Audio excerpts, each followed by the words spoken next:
우리 하나님의 말씀은 오늘은 시편 15편입니다. 할렐루야. 오늘 이 시편 15편 말씀은 우리 거룩한 삶을 사는 사람의 하나님이 주시는 행복, 거룩한 사람의 행복을 잘 요약해 놓고 있습니다. 역시 다윗의 시이고 1절에 보면 여호와여 주의 장막에 유할 자 누구오며 주의 성산에 거할 자 누구오니까. 우리 성경에는 이 누구오며 또 누구오니까 이렇게 뒤에 와서 누구라는 말이 좀 뒤에 오므로 별로 중요한 얘기가 아닌 것 같다 이렇게 생각할 수 있는데, 원문으로 보게 되면 앞에 나옵니다. 누구일까 혹은 누구인가. 누가 주님의 장막에 유하는가, 누가 주님의 성산에 거하는가. 그러니까 어떤 그 주님의 장막과 또 주님의 성산이라고 하는 것은 하나님의 집을 상징하는데, 이것이 신약적인 의미에서는 하나님의 나라라고 생각할 수 있습니다.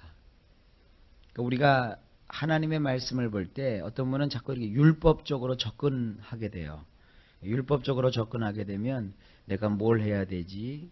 내가 또 이걸 어떻게 해야 되지? 이걸 지킴으로 내가 굉장한 축복을 받을 수 있겠지? 이렇게 해서 자꾸 율법적으로 성경을 접근을 해서 교훈을 얻으려고 합니다. 그러다 보면 다분히 우리의 인생이 꼭 쇠사슬에 얽매인 것 같은 삶을 살게 됩니다.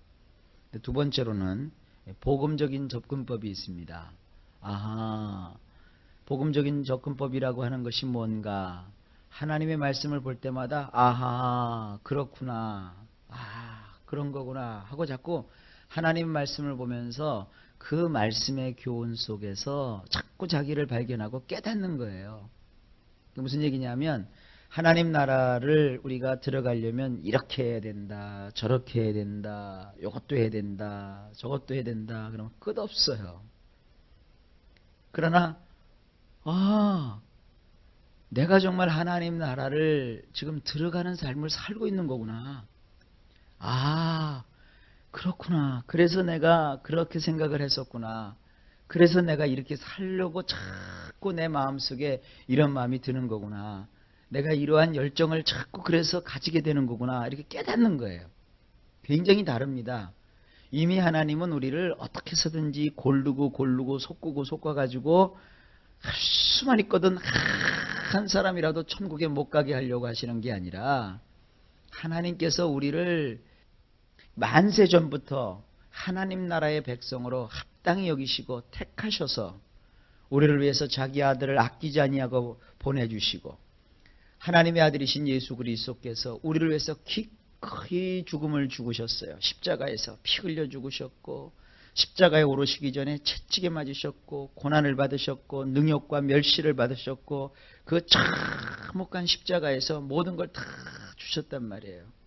그것은 바로 나와 같이 불의하고, 나와 같이 사악하고, 나와 같이 연약한 자를 하나님께서 나의 행위로 말미암아 나를 건지려고 하신 것이 아니라 은혜를 주셔서 건져내시기 위해서 그렇게 하신 거란 말이에요. 그래서 우리가 십자가까지 나가기 위해서 이렇게 하고 저렇게 하고 하는 것이 아니라, 십자가 앞에 가서 그 주님의 피 흘리심을 바라보면서 어째서 저러셨을까? 바로 나를 구원하시려고 그러시는 거구나. 어째서 그렇게 맞으셨을까? 그래, 나를 치료하시려고 그러신 거였구나.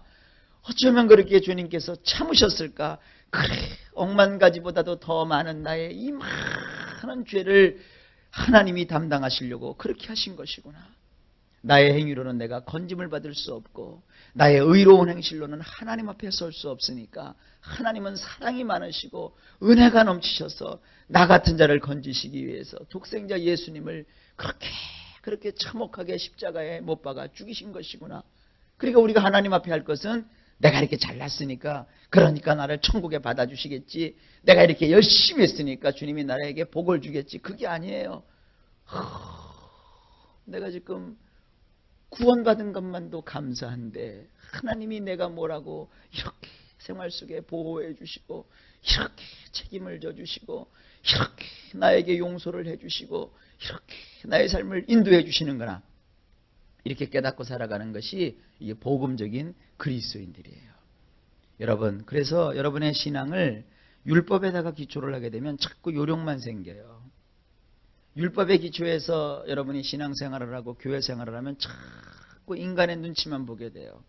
그러나 나를 위해서 십자가에서 피 흘려 죽으신 그 주님의 은혜와 사랑을 생각하면서 복음적으로 하나님을 믿게 되면 누가 보든지 안 보든지 알아주든지 안 알아주든지 항상 하나님을 향한 그 뜨거운 열정과 사랑이 있기 때문에 하나님께 더 가까이 가고 가까이 가고 가까이 가는 거예요.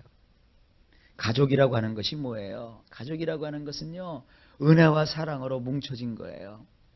이웃이라고 하고 친구라고 하는 건 뭐예요? 다 그건 조건적으로 만나는 거예요. 여러분 결국 친구도 보세요.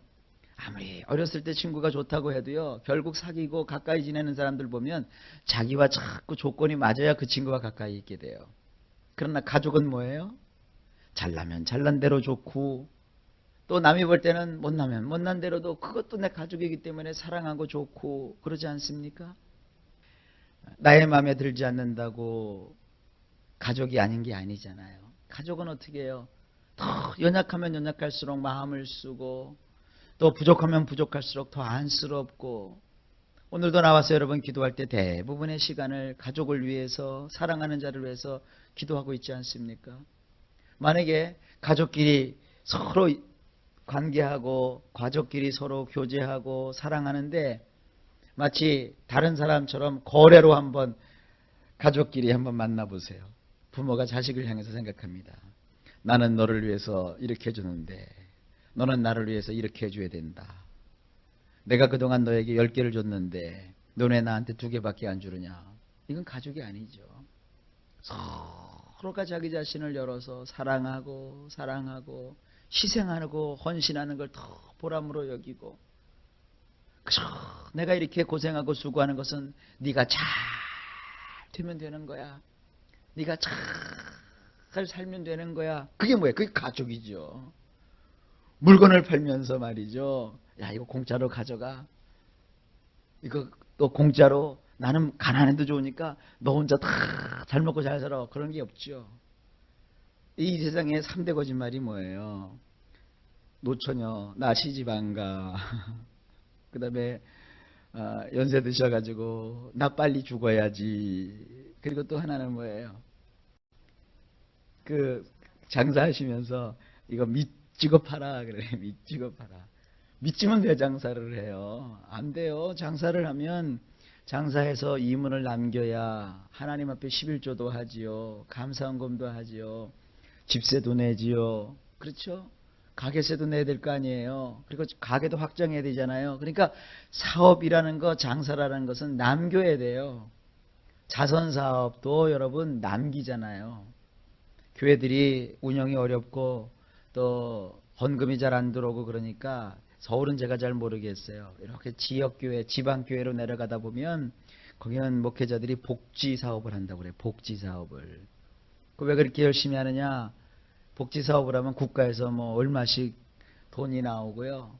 뭐 하면은 또 뭐가 나오고요. 그래가지고 교인들이 없어도 그 복지사업만 한번 하면 목사님들이 생활이 되니까 그걸 한다는 거예요.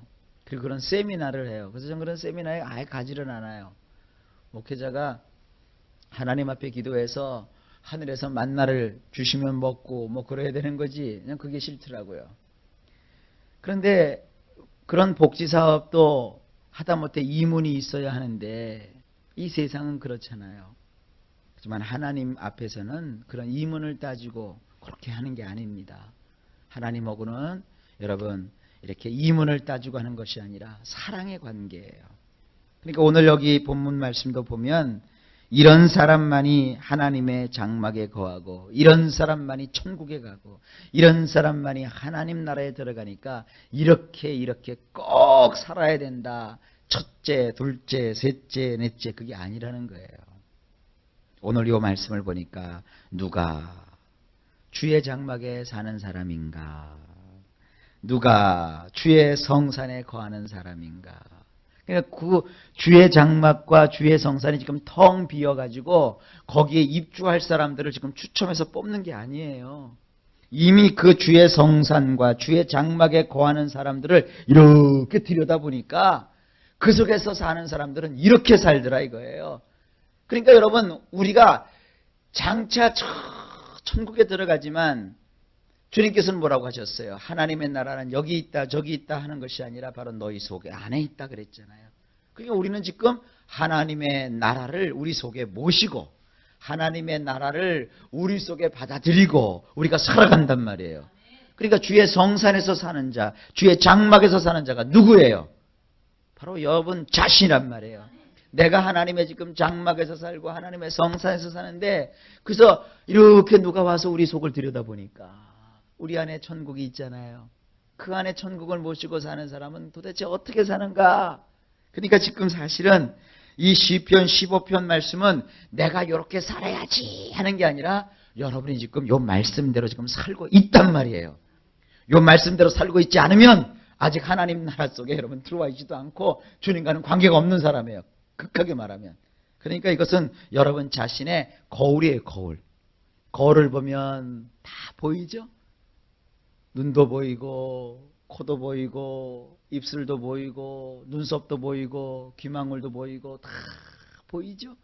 오늘요 시편 15편 말씀은 여러분이 이렇게 살아야 된다라는 율법이 아니라 여러분 자신의 삶의 모습이에요.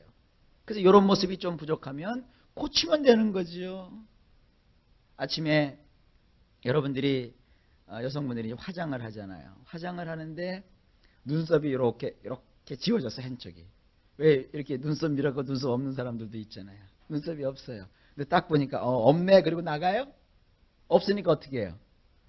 고치고 그리죠. 잠에서 이제 막 해서 외출을 하려고 보니까 눈곱이 이렇게 탁 깨져 있어요. 내가 보면서 눈곱 껴 있구나. 이건 내 팔자야. 그리고 나가요? 눈곱을 탁 띄우고 눈이 빨갛게 충혈됐으면 눈약을 넣어서 충혈된 거를 막고, 그래서 여러분들이 가장 아름답게 꾸며서 하루를 또 시작하시잖아요. 하나님의 백성, 하나님의 나라에 사는 우리들은 오늘 이 시편 15편을 보면서 여러분 자신을 이렇게 점검해 보는 거예요.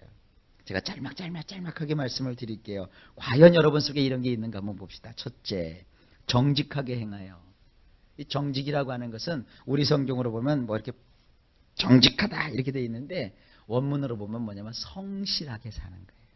성실하게. 영어로는 integrity라고 해요. 아주 성실하게 걸어 다녀요. 성실하게 이렇게 다녀요. 예수를 믿으면 이런 성실성이 마음속에 주어져요. 성실하게 살고 싶어요. 그런 마음이 있지요? 그 다음에 공의를 일삼아요. 이 공의를 일삼는다고 하니까 참 어려워요. 의로운 것을 자꾸 행하려고 해요. 좋은 일을 행하려고 해요. 그러니까 우리가 자꾸 어떻게 해요? 회개하잖아요. 회개가 뭐예요? 나쁜 걸 버리고 좋은 걸 자꾸 가지려고 하지요. 그러니까 이것이 우리의 삶의 모습이에요. 그 다음에 그 마음에 진실을 말하고, 이건 자기 마음속에 진리를 품는 거예요. 자기 마음속에 진리를 품고 늘 이 진리를 말하게, 진실을 말하려고 해요. 예수 안 믿는 분들, 하나님이 없는 사람들은요 진리를 말하지 않아요. 항상 꺾어서 말하죠. 예수 믿는 사람들이 세상 사람들을 이렇게 예수 믿는 사람처럼 대하다가는요 어떻게 돼요? 그냥 당해요. 그러니까 주님이 그걸 아시고 뭐라고 하셨어요? 너희는 비둘기처럼 순결해야 되지만 뱀처럼 지혜로워라. 요즘 산에 가도요 미친 뱀이요 이렇게 나와갖고 돌아다니는 거 하나도 못 봐요. 이미 뱀은요 겨울이 오기 전에 낙엽이 질 무렵에 다 월동 준비를 하고 다 땅속으로 다 들어가요. 지금은요 산에 가서 아무리 뱀을 찾으려고 해도요 뱀이 없어요. 꼭꼭 숨었어요. 그게 지혜예요. 그래서 그런 지혜를 배우라는 거예요. 뱀이라고 하는 것, 흉측한 것, 사탄을 상징하는 그런 모습이 아니라 뱀이라고 하는 짐승이 자기의 그 때를 알아서 더위를 피할 줄 알고 추위를 피할 줄 아는 그 한낱 미물이라도 그러잖아요. 그러니까 우리가 예수 믿는 사람들도 이 세상을 살면서 그렇게 지혜로운 마음을 가지셔야 됩니다. 나는 깨끗하게 살고 나는 성실하게 살고 나는 거짓말을 하지 않고 사니까 다 내 마음 같을 거야, 그러지 마세요. 그래서 예수 믿는 분들은 더 하나님 앞에 신중하게 기도를 해야 되고 어떤 일을 벌이기 전에 먼저 하나님께 여쭈어야 되고. 왜? 우리가 너무 무지하니까, 너무 세상이 악하니까. 그러니까 여러분들이 그렇게 물어보고 알기 위해서 하나님께 나와서 기도하잖아요. 그러니까 우리가 이 세상에서 마음의 진실을 말하며 살으려면 기도 생활이 꼭 필요한 거예요. 기도도 하는데 기도에도 방법이 있습니다. 잠언에 보게 되면 그 마음에 율법을 품지 않고, 다시 말해서 하나님의 말씀을 품지 않고 드리는 기도는 가증하다 그랬어요. 그래서 기도를 하는 사람들은 특별히 성경을 많이 읽어야 되고요. 설교를 잘 듣게 돼요. 여러분 만약에 성경을 모르고 설교 시간에 이게 설교를 안 듣고 하나님 말씀을 모르면 기도해도 할 게 하나도 없어요. 할 말이. 밥 주세요. 잘 살게 해주세요. 잘 먹게 해주세요. 건강하게 해주세요. 끝. 할 게 아무것도 없어요. 그러나 그 마음속에 진리를 품게 되면요, 기도 시간에 할 얘기가 얼마나 많은지 몰라요. 주님이 하신 그 아름다운 일, 주님이 주시는 그 놀라운 축복, 주님이 행하시는 그 위대한 일들에 대해서 우리가 주절주절 주님 앞에 말하는 거예요. 그러니까 우리 안에 진리를 두었으니까 우리가 입을 열어서 그 진리를 말하게 되잖아요. 그래서 그렇게 살다 보면 만나도 성도들을 자꾸 만나게 되고, 만나서 우리가 입을 열면 세상 사람들은 술 얘기하고요, 자기가 뭐 살고 있는 자식 자랑, 뭐 돈 자랑, 하다못해 뭐 별거 다 자랑해요. 요즘은 사람들이 자기가 키우는 똥개 자랑 막 그냥. 그 어딘가요? 기차 타고 올라다 보니까 그 스펀지인가 거기서 뭐 해주는 거 있더라고요. 사람들이 그 개들을 너무 귀하게 키우니까 만약에 주인이 어려움에 처했을 때 그 귀하게 키운 개가 주인을 구해낼까? 구해내긴 뭘 구해내요. 어려움에 처하니까 개들은 다 도망가요. 그러니까 이 개 같은 거를 사람 키우듯이 키워놓으면요, 나중에 그 개가 하나도 도움을 안 해줘요. 그러니까 개 키울 능력이 있으면 사람 키우라 이거예요. 사람 키우라. 사람에게 투자하고 사람을 위해서 기도하고 사람을 섬겨보세요. 그러면 결국 그 사람이 자기를 도와주는 큰 도움이 되는 거예요. 어쨌든 우리 안에 이 진리를 품고 진리를 말하잖아요. 이게 여러분의 모습 아니겠습니까? 그 다음에 3절, 그 혀로 참소치 아니하고. 이 참소한다는 건 뭐냐면 상대방을 막 이렇게 무너뜨리는 거예요. 무너뜨리는 거. 그러니까 상대방을 막 말로서 상대방을 막 무너뜨리게 하는 거, 그런 거 우리 안 하잖아요. 그렇게 하려고 하다가 하나님 앞에 회개하게 되고 돌이키게 되고, 내가 왜 또 그 말을 해서 상대방에게 상처를 줬을까? 내가 왜 그 말을 해서 상대방을 이렇게 힘들게 했을까? 아유, 내 입이 주착이야. 왜 이러는지 모르겠어. 자꾸 그러면서 하나님 앞에서 자기 자신을 조금씩 돌이키고 바꾸어 가잖아요. 그 다음에 그 벗에게 행악지 아니하며. 이 벗이라고 하는 것은 자기의 그야말로 친구예요. 자기 친구. 자기 친구에게 악을 행치 않아요. 되게 그 사기를 당하면 말이죠, 생판 모르는 사람한테 큰 사기를 당하는 경우가 거의 없어요. 친구한테 사기당하고 말이죠, 또 형제간에 사기당하고 그래요. 그래서 작은 사기는 다른 사람한테 당해도 큰 사기 같은 거면 가까운 사람들한테 당해요. 동업하자 그랬다가 나중에 보니까 친구가 나를 그냥 이용해 먹고 말이죠. 이런 게 얼마나 세상에 많은지 몰라요. 근데 우리는 안 그러잖아요. 우리 예수 믿는 사람들은 친구가 있으면 위해서 기도해주고 막 안쓰러워해주고. 그러니까 이 세상에 이렇게 친구를 안쓰러워해주고 친구를 진정으로 위해주는 기독교인들이 없다면 이 세상은 금방 지옥으로 바뀔 거예요. 지옥이 달리 있는 게 아닙니다. 예수 믿는 사람이 없어져 버리면 세상이 지옥이 돼요. 그 다음에 여기 그 이웃을 회방치 아니하며, 여기서 나오는 이웃이라고 하는 것은 친구보다는 조금 먼 이웃을 뜻해요. 이웃을 여기 회방치 않아요. 이 회방하다라고 하는 것은 막 걸고 넘어지는 거예요. 막 이겨놓는 거예요. 근데 우리는 그렇게 하지 않아요. 그 다음에 4절에 그 눈은 망령된 자를 멸시해요. 이 망령된 것은 뭡니까? 악을 행하기를 좋아하고 그릇되게 행하고 나쁜 일을 도모하고 이런 사람들을 우리는 어떻게 해요? 멸시한다는 것은 뭐냐면 미워한다는 뜻이에요. 우린 그런 사람들을 미워하고 그런 사람들을 불쌍히 보잖아요. 그 다음에 여호와를 두려워하는 자를 존대해요. 여러분, 우리가 신앙을 갖게 되면 돈 많은 사람 그렇게 부럽지 않습니다. 뭐 성공했다는 사람 그렇게 부럽지 않습니다. 하나님의 사랑을 듬뿍 받는 사람이 가장 부러워요. 얼마나 저 사람 저렇게 하나님을 옳게 이렇게 잘 섬길까? 어쩜 저렇게 기도를 잘할까? 어쩜 저렇게 하나님께서 주시는 은사가 귀할까? 우리 그런 걸 굉장히 존경하고 존대하잖아요. 특별히 여러분 신앙이 좋으면 하나님을 경외하는 사람들 보면 교회에서 특히 하나님의 종들을 그렇게 섬기기를 다해요. 이렇게 신앙생활을 해보고 목회를 해보면 주의 종과의 관계가 진실한 사람들은요 하나님 앞에서도 그래요. 근데 어떤 분들은 이렇게 조금 뭐라고 할까요? 주의 종을 하면서도 좀 이용당하는 그 느낌이 들 때가 있을 때가 있어요. 자기가 막 혼쭐이 나서 자기 국가 석잔에는 와갖고는 목사님 이러다가 이제 형편이 좀 풀리면 넌 누구야? 이런 사람들이 있어요. 그런 걸 볼 때 조금 목사로서 좀 서운할 때가 있어요. 하나님한테도 그렇게 하더라고요. 보니까 일이 있을 때만 나와갖고 막 하나님한테 이렇게 해달라 그러고. 그래서 우리 하나님 마음이 좋으셔요. 그렇게 해달라 그러면 또 해주시고 또 해주시고 또 해주시거든요. 근데 우리 인간으로서는 그렇지 않잖아요. 근데 우리가 하나님을 알고 믿으면 어떻게 돼요? 하나님을 섬기는 일에 있어서나 하나님에게 속해 있는 사람들에게 대하는 것이나 이게 얼마나 똑같은지 몰라요. 여러분 신앙 좋다는 것은 말이죠. 하나님만 나만 잘 믿으면 된다 그게 아니에요. 이렇게 하나님에게 속해 있는 사람, 하나님의 일을 하는 사람들을 극진하게 이렇게 해준단 말이에요. 우리가 그런 마음이 있지 않습니까? 그 다음에 그 마음에 서운한 것은 해로울지라도 변치 아니하고. 이럴 땐 돈 얘기를 해야 사람들이 이해를 잘해요.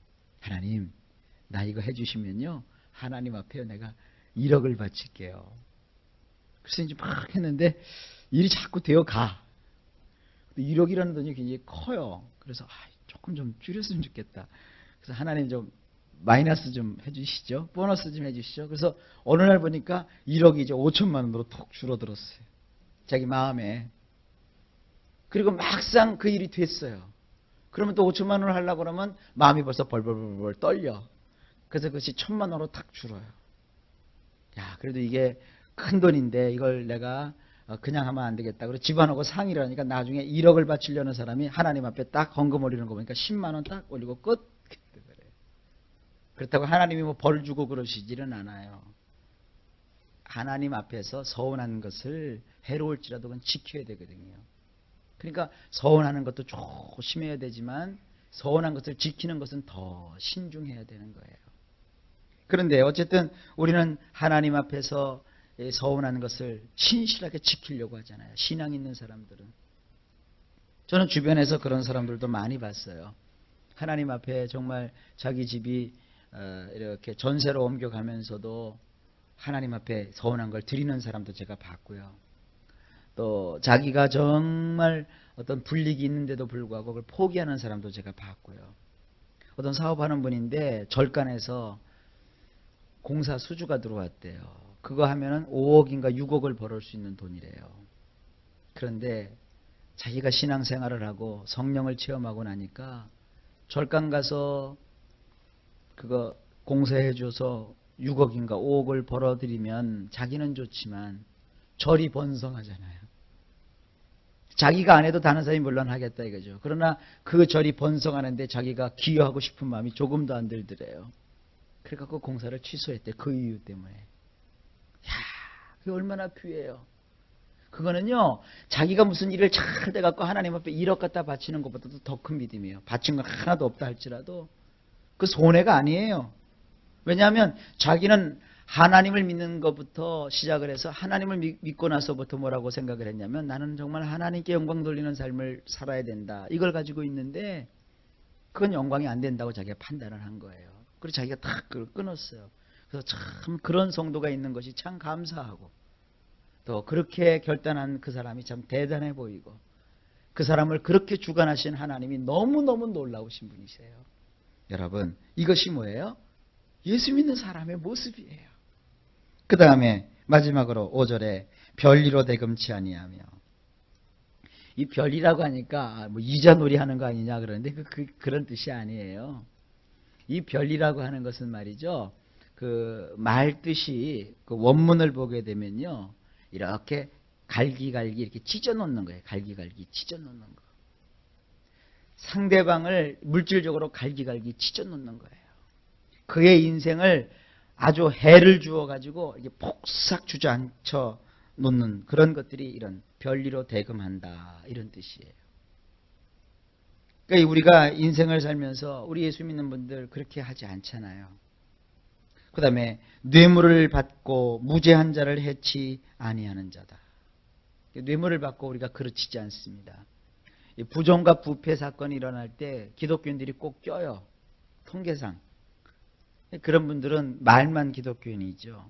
우리 예수 믿는 사람들은 뇌물 받고 움직이고 그러지 않습니다. 그래서 항상 어떤 큰 공사를 하거나 그런 거 할 때는 예수 믿는 사람들이 있기 때문에 진실을 얘기하면 어떤 때는 뇌물을 통하지 않고도 진실이 통할 때가 있어요. 그러니까 도처도처에 하나님이 우리를 돕는 사람을 만들어 놓으셨으니까 믿고서 자꾸 이게 뇌물부터 챙기지 마세요. 우리는 뇌물을 받고 무지한 자를 해야 하는 그런 일들을 하지 않습니다. 자, 이런 일을 행하는 자는 어떻게 해? 영영이 요동치 아니하리라. 이 요동한다는 것은 쥐고 흔든다는 거거든요. 하나님은 그의 인생을 이게 흔들리게 하지 않는다는 것이죠.